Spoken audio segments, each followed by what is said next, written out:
47 दिन से जो है देश का एक बहुत बुजुर्ग किसान जो है वो भूख हड़ताल पर बैठा है। कहीं कहीं ना अपने आप से सरकार को सोचना चाहिए। एक बड़ा शर्मसार विषय है कि भाई सरकार के पास जो है आम आदमी का दर्द सुनने के लिए समय नहीं है। आप लोग अभिनेताओं का दर्द सुन सकते हो, आप दूसरे देश में जा सकते हो, आप और ऐसे मुद्दे पर आप बात कर सकते हो जिससे देश के भविष्य का कोई मतलब नहीं हो। बड़े और छोटे की बात यहाँ पर आ जाती है। एक सरकार चाहती है कि हम बहुत बड़े हैं और ये जो किसान है बहुत निचले तबके के, ये बात कहीं ना कहीं देखने को मिलती है। अच्छा, हम ईश्वर से कामना करते हैं कि डल्लेवाल जी जो बुजुर्ग किसान नेता बैठे हैं वो जल्दी ही स्वस्थ हो जाएं, लेकिन 1% अगर कुछ अनहोनी घटना घटती है तो फिर क्या किसानों का विकराल रूप देखने को मिलेगा? जाहिर सी बात है, ये मैं नहीं चाहता। मैं ईश्वर से कामना करता हूँ कि देश के सरकार चलाने वाले, देश को चलाने वाले लोगों को सद्बुद्धि दे और एक बहुत बुजुर्ग किसान नेता को जो है वो मौत और ज़िंदगी के बीच में किसानों के हक अधिकार के लिए लड़ा है, तो उसे कम से कम एक उसे उसकी बात सुने और उसे एक सांत्वना देते हुए उसको मनाएंगे। जय हिंद, सत श्री अकाल, आदाब। मेरा नाम है शादाब। देश में तमाम मुद्दे ऐसे चल रहे हैं जिन्होंने देश के अंदर त्राहिमाम मचा रखा है और दुनिया भर में उनकी गूंज मच रही है, लेकिन सारे मुद्दों के बीच एक मुद्दा बड़ा अहम है जो कि किसानों का मुद्दा है और नया मुद्दा नहीं है। सालों से ये मुद्दा चला आ रहा है। एक तरफ सरकार दावा करती है कि किसानों की आय दोगुनी कर दी, एक तरफ किसान दावा करते हैं कि हम मर रहे हैं, बिलख रहे हैं, हमारी मांगे नहीं मानी जा रही है। तो इन्हीं सारे विषयों पर चर्चा करने के लिए किसान नेता हमारे साथ राजेंद्र यादव जी मौजूद हैं। बहुत बहुत स्वागत है सर। नेताजी, सबसे बड़ा सवाल ये उठता है कि किसानों की शहादत भी हुई, किसान धरने पर भी बैठे और किसानों को बातचीत के लिए बुलाया भी गया, लेकिन हल क्यों नहीं निकलता? जब सरकार की कथनी और करनी में फ़र्क होता है तो कहीं ना कहीं जो है ये सारी चीज़ें देखने को मिलती हैं। सरकार बंद कमरे में जब वार्ता करती है तो वार्ता में कुछ और बातें करते हैं और जब मीडिया के सामने आते हैं, मीडिया बंधुओं के सामने जब आते हैं वो बातें दूसरी करते हैं। तो ये बहुत बड़ी क्या कहते हैं कि कथनी और करनी में फ़र्क जो होता है ये कहीं ना कहीं आपस में द्वेष भाव जो है उसको जब मोदी जी संबोधित करते हैं देश को तो वो बताते हैं कि हमने किसानों की आय को दोगुनी किया, और जब मोदी सरकार के मंत्री ये कहते हैं कि हमने किसानों के लिए बहुत सारी योजनाएं चलाई हैं, तो ये सारी चीज़ें क्या है? आप आरोप लगाते हो कि कुछ भी नहीं, वो कहते हैं हमने बहुत कुछ कर दिया। देखिए, प्रधानमंत्री जी ने कहा था कि 2022 में जो है किसान की आय जो है हम लोग दुगनी कर देंगे। वो फॉर्मूला मुझे लगता है कि शायद वो भूल गए हैं और ना ही वो देश के सामने रख पाए हैं कि उनके पास क्या ऐसा फॉर्मूला था कि जिससे किसान की आय जो है वो दुगनी करना चाह रहे थे। दूसरी बात ये है कि जब मुझे ही अपना लिखना है और मुझे ही उसमें मूल्यांकन करना है तो मैं कुछ भी उसमें कर सकता हूँ। केंद्र सरकार के जो मंत्री हैं जो इस तरीके के वक्तव्य देते हैं तो कहीं ना कहीं प्रधानमंत्री जी के नीचे काम करते हैं, तो प्रधानमंत्री जी की बात को काटने से तो रहे। लेकिन 2022 में किसान की आय दुगने करने का जो फॉर्मूला दिया था, जो बात कही थी माननीय मुख्यमंत्री जी ने देश के किसानों से कही थी, वो कहीं ना कहीं अभी भी जो है बहुत दूर है, वो दिखाई नहीं दे रहा है कहाँ पर दिखाई है। उसके बावजूद भी आपने किसान की आय दुगनी करने की बात कही थी, उसके बावजूद आपने डीएपी की जो रेट हैं वो बढ़ा दिए हैं, आपने डीजल बढ़ गया है, बिजली बढ़ गई है, जो भी उपकरण हैं वो जीएसटी के अंतर्गत आ गए हैं। तो कहीं ना कहीं हर चीज़ में महंगाई आई है और सिर्फ जो है किसान की जो फसल है उसके रेट में महंगाई क्यों नहीं लाते हो? हम लोग एमएसपी की मांग करते हैं, उस एमएसपी की बात पर आप काम करिएगा। हम लोगों ने कई बार कहा है कि आपके पास तंत्र है, सब कुछ है, आप किसान नेताओं को, किसानों को एक साथ बैठाइएगा, खुले मंच से वार्ता करिएगा। ये कहते हैं खुले मंच से हम वार्ता करने के लिए बात तैयार हैं, हम कहते हैं कि हम खुले मंच पर बात करने के लिए तैयार। आप खुले मंच पर बात करिएगा ना, बिल्कुल, जिसमें पूरा देश देख रहा हो, तो सब चैनल जो है लाइव दिखा रहे हो, तो कहीं ना कहीं पता चल जाएगा किसान। राजेंद्र जी, आप एक किसान यूनियन का, किसान संगठन का भी प्रतिनिधित्व करते हैं, आपके साथ में तमाम किसान जुड़े हुए हैं, तो आपको क्या लगता है, क्या किसानों की समस्याओं का समाधान सरकार बिल्कुल नहीं कर रही, अनदेखा कर रही है? देखिए, है क्या कि मैं एक किसान संगठन का नेतृत्व कर रहा हूँ। जाहिर सी बात है, करीब 12-14 राज्यों में मैं जो है लगातार जाता हूँ, किसानों के बीच जाता हूँ।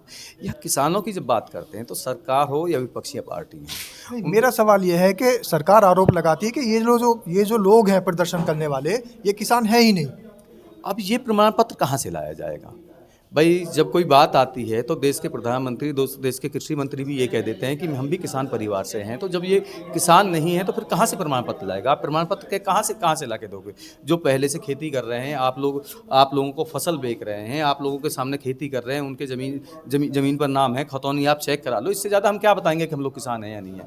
तो ये कहीं न कहीं जो मूल्यांकन वाली बात है, ये दोहरे चरित्र को जो है सरकार की को उजागर करता है। ये कहीं न कहीं यही एक वजह है कि आप किसान के लिए काम करना नहीं चाहते। किसान की बात आप जब करते हैं जब कहीं पर भी चुनाव आता है। मान लो किसी प्रदेश में चुनाव आएगा तो वहाँ किसान की बात होगी, देश का चुनाव होगा तो वहाँ पर किसान की बात होगी। लेकिन उसके बावजूद मामला उल्टा हो जाता है। बहुत लंबे समय से खनौरी बॉर्डर पर जो है आंदोलन चल रहा है कि किसान नेता भूख हड़ताल पर बैठे हुए हैं। आपके पास इतना समय नहीं है कि अच्छा, आपने खनारी बॉर्डर का जिक्र किया। वहाँ पर किसान नेता डल्लेवाल की स्थिति बहुत नाजुक बनी हुई है। हालांकि डॉक्टरों की टीम ने उनको चेक करके बता दिया कि बिल्कुल नाजुक स्थिति में है, उनको अनशन पे बिल्कुल नहीं बैठना चाहिए। लगभग 47 दिन लगभग उनको भूख हड़ताल पर हो गए हैं। और देश के प्रधानमंत्री जो हैं अभिनेताओं के घर जा सकते हैं, उनको अपना वक्तव्य दे सकते हैं, उनके साथ फ़ोटो करा सकते हैं, उनके घर जाने की बात कर सकते हैं। लेकिन एक किसान नेता जो है, कम से कम आपको दया भाव रखना चाहिए, कि इंसानियत रखनी चाहिए कि भाई चलो कोई भी आदमी आपको सीधा चैलेंज करके कह रहा है कि आप मेरी बात है, देश के किसानों की बात आप सीधे सुन लीजिएगा।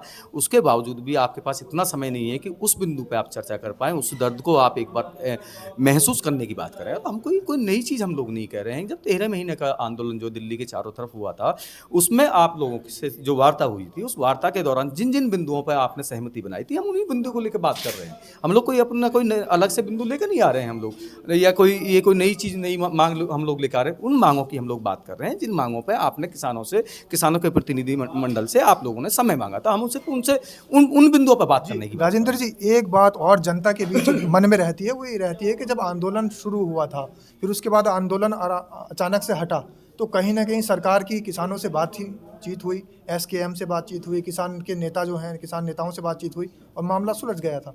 फिर दोबारा से आंदोलन करने की क्या ज़रूरत पड़ रही है? देखिए, मैं आपको बता दूं, जो संयुक्त किसान मोर्चा एसकेएम की आप जिक्र कर रहे हैं, तो उसमें 42 संगठन देश के थे। उस 42 संगठन में मैं भी उसमें था, उसमें भारतीय किसान संगठन भी उसमें शामिल था, क्योंकि मैं उस हर मीटिंग में रहा हूँ, चाहे एसकेएम की खुद की मीटिंग हो, चाहे सरकार के साथ मीटिंग हुई हो, मैं रहा हूँ उसमें।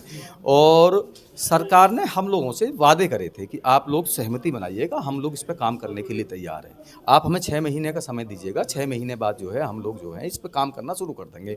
बहुत लंबा समय उसमें हो गया है, तो कहीं ना कहीं किसानों का जो धैर्य था, जो किसान नेता जो इसको लीड कर रहे थे, वो भी आम जनता, आम किसान को जो जवाब देते हैं कि भाई आप किस समझौते के तहत आप उस आंदोलन को खत्म करके आए थे, जब जिस आंदोलन को हम लोगों ने अपने खून पसीने से सींचा था, तो आप किस तरीके से इस आंदोलन को खत्म करके चले आए। कहीं ना कहीं उन किसान की जो है जवाबदेही जो है हम लोगों के ऊपर है, तो इसलिए हम लोगों ने ये आंदोलन दोबारा शुरू किया है। और ये आंदोलन कहीं ना कहीं एक नया अध्याय लिखेगा कि पिछले 47 दिन से जो है देश का एक बहुत बुजुर्ग किसान जो है वो भूख हड़ताल पर बैठा है। कहीं कहीं अपने आप से सरकार को सोचना चाहिए। एक बड़ा शर्मसार विषय है कि भाई सरकार के पास जो है आम आदमी का दर्द सुनने के लिए समय नहीं है। आप लोग अभिनेताओं का दर्द सुन सकते हो, आप दूसरे देश में जा सकते हो, आप और ऐसे मुद्दे पर आप बात कर सकते हो जिससे देश के भविष्य का कोई मतलब नहीं होता है। लेकिन विदेशों में जब छात्र फंसते हैं तो नरेंद्र मोदी जी के एक फ़ोन पे वहाँ से वापस आ जाते हैं।